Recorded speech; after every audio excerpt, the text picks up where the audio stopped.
Praise the lord. ప్రభు పేరట అందరికీ వందనములు. ఈరోజు కీర్తనల గ్రంథము 1వ అధ్యాయము 1వ వచనము నుండి ధ్యానించుకుందాం. దుష్టుల ఆలోచన చొప్పున నడువక, పాపుల మార్గమున నిలువక, అపహాసకులు కూర్చుండు చోటను కూర్చుండక, యెహోవా ధర్మశాస్త్రమునందు ఆనందించుచు దీవారాత్రములు దానిని ధ్యానించువాడు ధన్యుడు.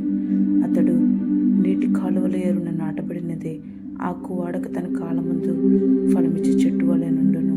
అతను చేయునదంతయు సఫలమగును. దుష్టులు అలాగనుండక గాలి చెదరగొట్టు పొట్టు వలె నుందురు.